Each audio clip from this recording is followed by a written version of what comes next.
In the last 20 years, the global economic race has been completely turned on its head. The leaderboard of the world's wealthiest nations, it looks radically different today than it did back in 2004. So today, we're going to visualize exactly how that incredible reshuffle went down. So, that's the big question, right? Who's managed to hang on to their top spot? And, maybe more interestingly, who are the new players that have just shot up the ranks? It's a pretty high stakes game, so let's get into it. Okay, so to figure this all out, we need a way to measure it. We're going to be looking at one key metric, GDP per capita. Basically, it's just a country's total economic output divided by its population. It gives us a really solid snapshot of who's truly leading the pack. All right, first up, let's talk about the ones who've managed to stay right there at the very top.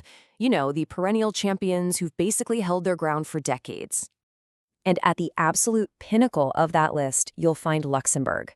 It was already super wealthy back in 2004 with a GDP per capita of $77,000. But here's the crazy part. It's almost doubled that figure in just 20 years.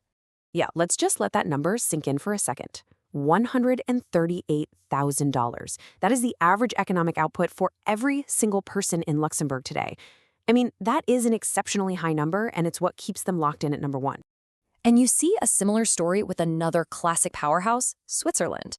They've also held on to their status as a super stable, high-income economy. And get this, they've also nearly doubled their GDP per capita, going from $55,000 to over $100,000. So you gotta ask, what's their secret sauce? Well, if you look closely, you start to see a pattern. Both of them lean really heavily on powerful financial services, super stable governments, and these high-value industries like advanced manufacturing and pharmaceuticals. It's like a proven formula for staying rich. But honestly, the story isn't just about the old guard. For me, what's even more fascinating are the breakout stars, the new financial hubs that have seen just absolutely explosive growth. Yeah, when you talk about dramatic increases, you kind of have to talk about Ireland. Its transformation is seriously one of the biggest economic stories of the last 2 decades, no question. I mean, look at these numbers. Ireland's growth has just been staggering. They more than doubled their GDP per capita, jumping from $48,000 to $107,000. So how'd they do it? Well, it was a very deliberate strategy. They basically rolled out the red carpet for multinational corporations with low tax rates, and boom, they turned the country into this major European hub for all the big tech and pharma giants. And hey, at the same time, all the way on the other side of the world, you've got Asia's most remarkable climber, Singapore. And their performance, wow, it has been nothing short of exceptional. And this chart, this really puts it all into perspective, doesn't it? Look at the scale of this growth. Singapore added a massive $63,000 to its GDP per capita. Ireland, $59,000. Now, just for comparison, look at a huge economy like the United States. Their increase was still super impressive, for sure, but smaller at $44,000. So what was the engine behind these surges? Well, for Ireland, it was all about that multinational business and strong exports. For Singapore, it was a conscious effort to transform into a global hub for finance and innovation. And then you have another big riser, Qatar, which leveraged its super high-value energy exports to climb the ranks. Okay, so let's shift gears now and look at the established economic giants.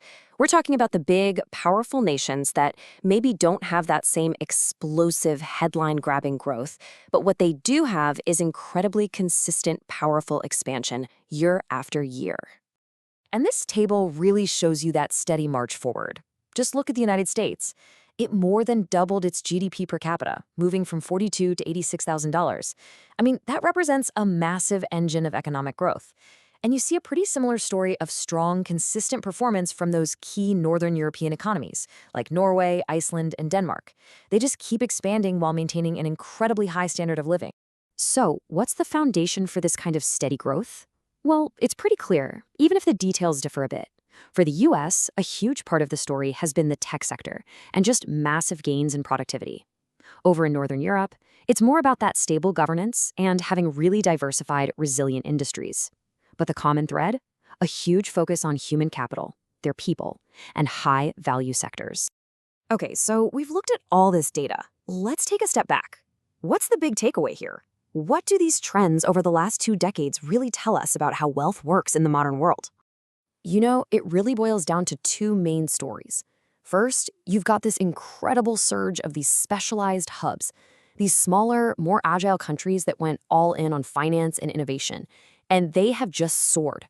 And second, you've got the relentless, steady march of the big, established economies, the ones that are diversified and just keep on climbing. And all of this leaves us with a really fascinating question, right? We've seen just how powerful specializing in finance and innovation can be. So it makes you wonder, who's going to be the next breakout star? Who's going to master these forces and climb to the top of the list by, say, 2044?